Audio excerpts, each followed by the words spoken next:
Resumen del poder de la representación en el barroco real, los casos de España y de Francia. Distintos autores hablan sobre la diversidad que existe en el barroco. Uno de ellos, John Rupert Martin, dice que el arte barroco es diverso en cuanto está relacionado con las distintas instituciones políticas y sociales, además de las creencias religiosas, sobre todo en sus distintos anclajes territoriales. El arte real o de la monarquía absoluta es un arte ligado sobre todo y particularmente a la producción artística de los estados absolutistas, en este caso el Reino de Francia y el Reino de España. Se van a tomar en cuenta sobre todo los reinados de Luis XIII y Luis XIV en Francia, que son los modelos de estado absolutista triunfante, es decir, sus gobiernos son el ejemplo clásico de reino absoluto.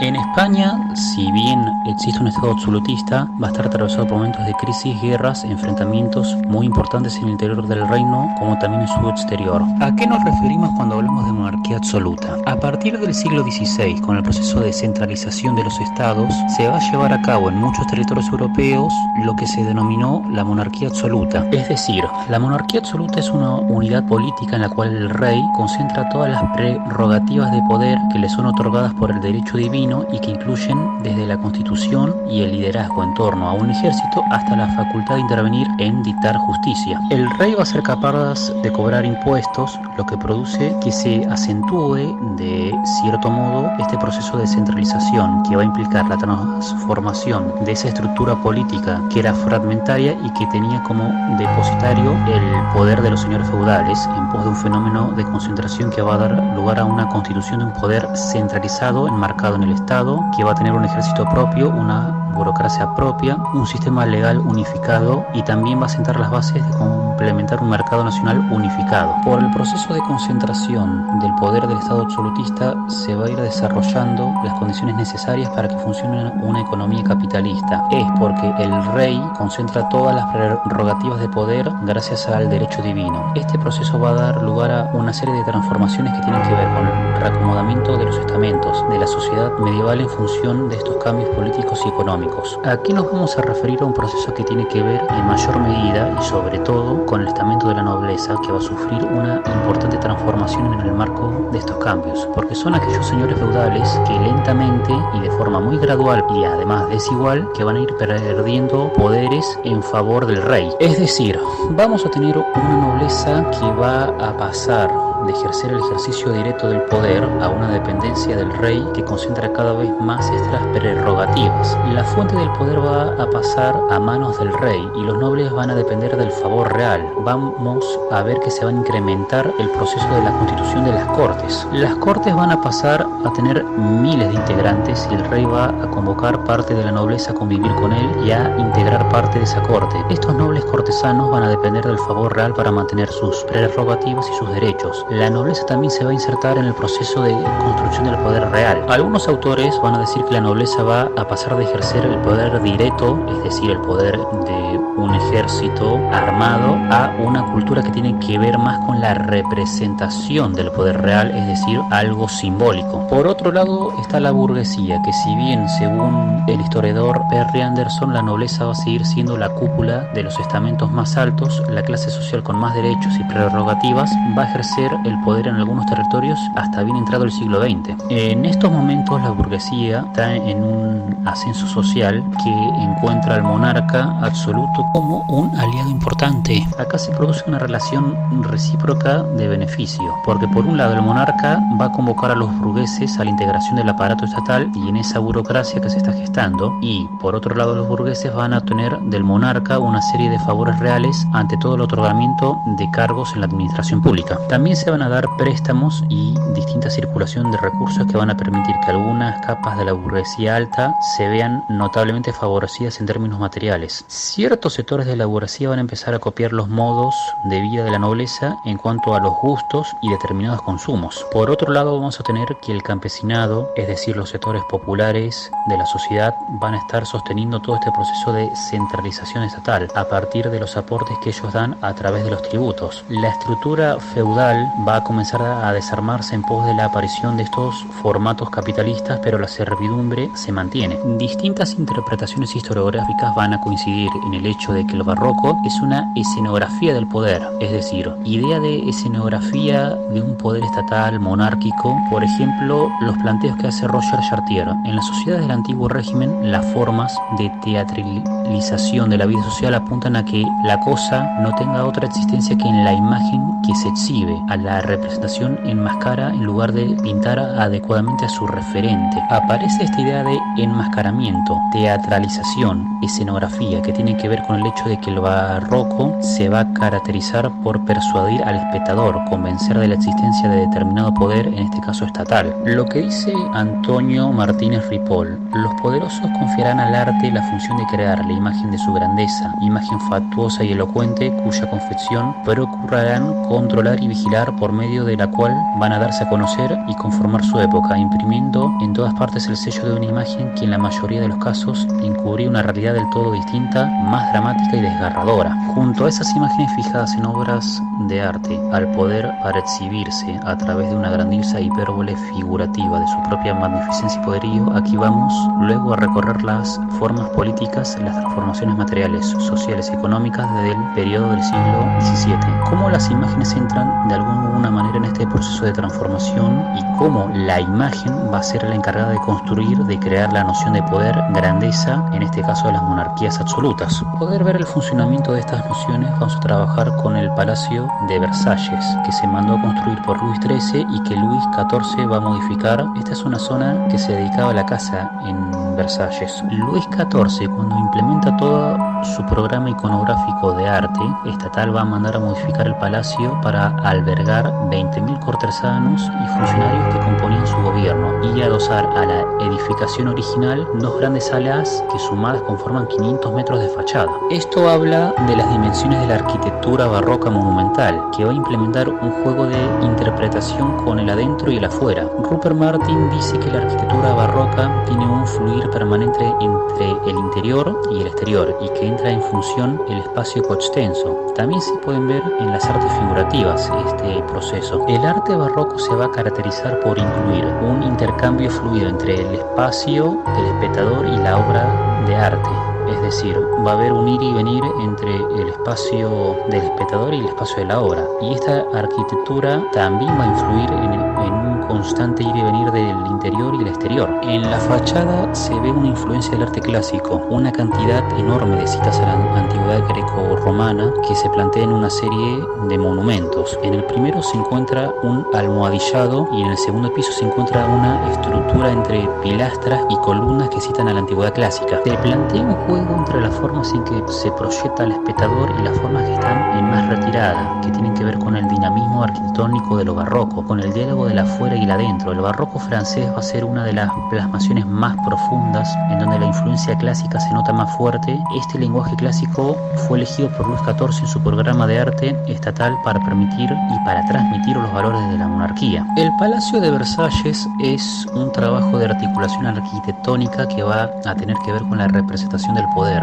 del rey. Se observa en la Galería de los Espejos, ubicada entre las dos grandes salas que manda a construir Luis XIV, esas que conforman los 500 metros de fachada, una galería que tiene una dimensión longitudinal de más de 70 metros, que estaba destinada a recibir a las comitivas que venían a tratar asuntos de estados al palacio, y que en ambos extremos tenían los aposentos del rey y la reina. La Galería de los Espejos nos sirve como ejemplo para ver las distintas áreas del arte barroco. Por un lado, la decoración van a estar a cargo del director de la Academia de Arte. Esta decoración se caracteriza por fusionar la arquitectura, la escultura y la pintura en un producto global, en lo que se va a llamar la obra de arte total, una característica del arte barroco. En la bodega de cañón se puede ver una serie de pinturas que evocan las victorias de Luis XIV. También hay una serie escultórica que está articulada con la arquitectura. Por otro lado, podemos recorrer el espacio pensando en algunas de las características dichas por John Rupert Martin. Por ejemplo, la problemática del espacio coextenso. Hay una retroalimentación entre el adentro y el afuera, que se ve materializada caracterizada por el ingreso de la luz a través de las ventanas del palacio y viene del exterior. También la noción de espacio infinito que se hace palpable con el efecto de los espejos. Todo el recinto del Palacio de Versalles va a querer tener un efecto y apelar sobre los sentidos del espectador, generar un proceso de compromiso, un acto de persuasión, de monumentalidad. Quiere imponer un sentido de pequeñez al espectador. Además, también hay representaciones muy naturalistas, una articulación entre las distintas disciplinas, la pintura, la escultura, la arquitectura. Es tan profunda que apela profundamente a los sentimientos del espectador, que es el destinatario de esta representación del poder de Luis XIV. Los palacios del jardín, que tienen un orden racional, una fuerte intervención de la naturaleza, del orden, del establecimiento del poder del ser humano para querer controlar la naturaleza, pero también por otro lado se proyecta y se dialoga constantemente con el interior del palacio, por las formas de sus plantas, del establecimiento de las aperturas del palacio y también proyectándose hacia el infinito a partir de los ejes que se visualizan en el diseño del palacio y sus jardines en particular. En el siglo XVI,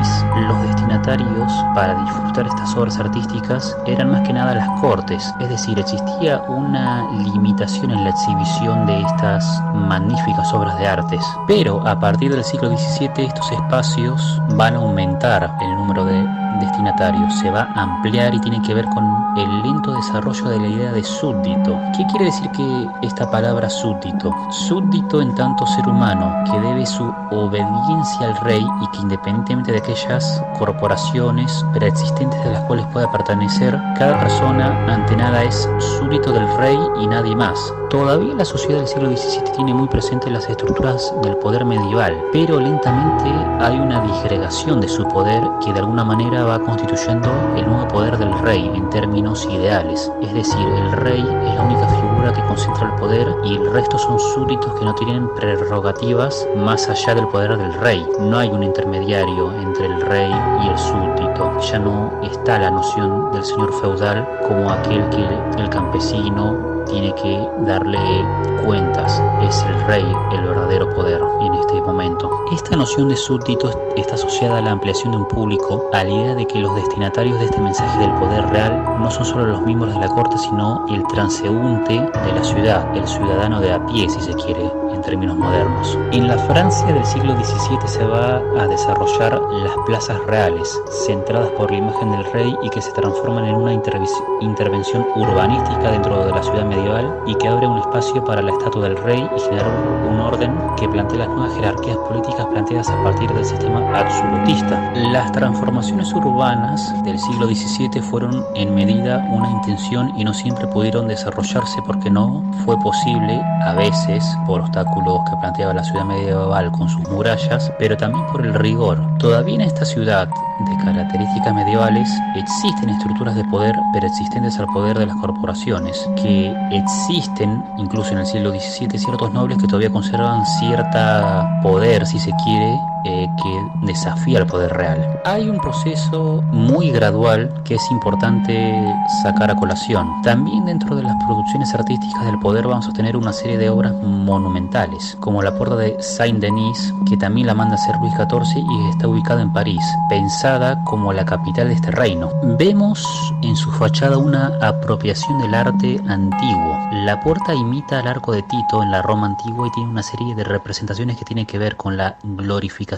de las victorias que había tenido Luis XIV, tanto en el Rin como en la zona del Franco Condado. Está ubicada en plena ciudad y representa la gloria del rey, aludiendo al lenguaje de la antigüedad clásica. Para completar la noción de la relación entre el arte y el Estado, personificado por la figura del rey, una última noción es la del gran gusto, y es en la Francia del siglo XVII que va a configurarse un arte del Estado. Ante todo hay un proceso de institucionalización donde se van a ir creando academias de pintura, escultura, danza, música y arquitectura. Estas academias son espacios que se difunden y transmiten las determinadas estéticas, los gustos que se fomentan desde el Estado. También se va a ir desarrollando un coleccionismo real y en el caso de Francia se da con el Museo del Louvre, que se va a implicar el hecho de que las casas reales van a comenzar a crear sus colecciones y lentamente tienen un acceso al público que se podría decir semipúblico. Hay una diferencia de un coleccionismo más de corte que venía caracterizado del periodo anterior. Ligado al arte de Estado hay un programa iconográfico que tiene que ver con la representación del rey y la familia real a través de las artes figurativas.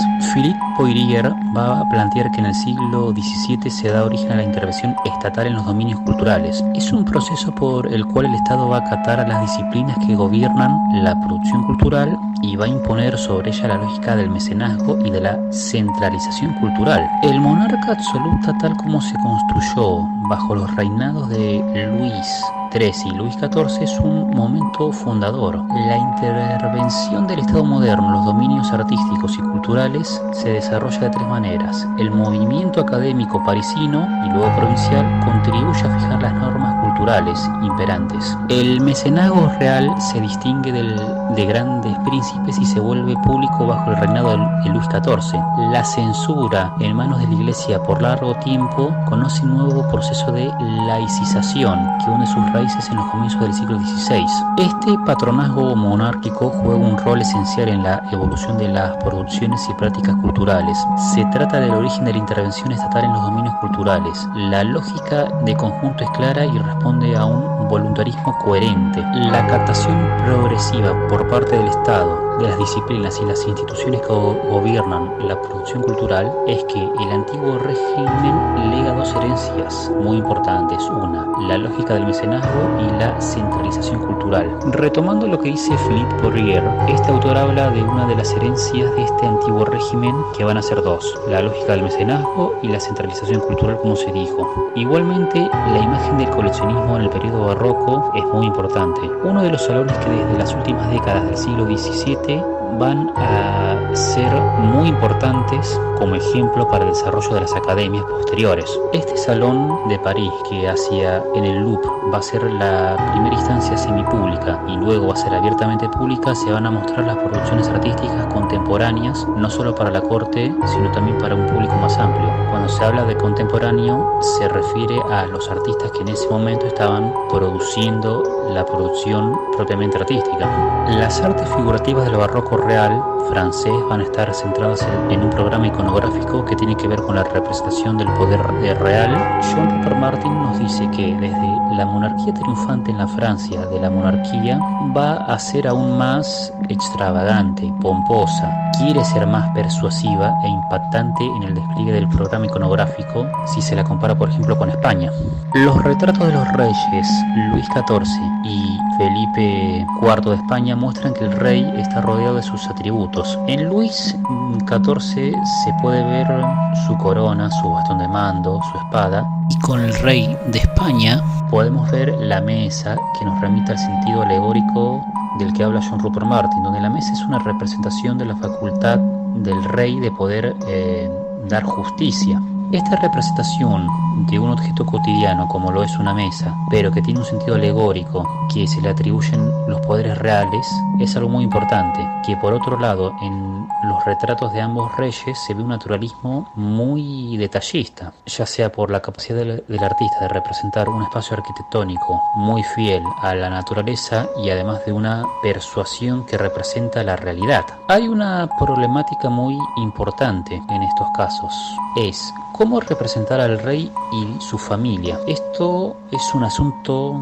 de Estado, según los autores Checa y Morán. Hay una tensión permanente entre crear una copia fiel, naturalista, detallada y la idea de belleza. Hay una idea muy arcaica, si se quiere, en la cual la belleza era una propiedad, una característica de los reyes, y que van a existir no pocas transformaciones e intervenciones para adecuarse a esta idea de belleza y sostener al mismo tiempo un naturalismo. Es decir, se creía que los reyes ya eran bellos por naturaleza y que ellos eran los ejemplos de la belleza. Por otro lado, las obras que están trabajadas con la noción de espacio coextenso, sobre todo en Felipe IV, que está ubicada casi en el límite de la superficie pictórica, como las telas que están acompañando a Luis XIV, hay un tratamiento de la luz que asume una función simbólica al concentrarse en las figuras de ambos reyes, y que tenemos obras que apelan al compromiso del espectador a las sensaciones y a los sentimientos a partir del uso del color y de las superficies tratadas. Es decir, la luz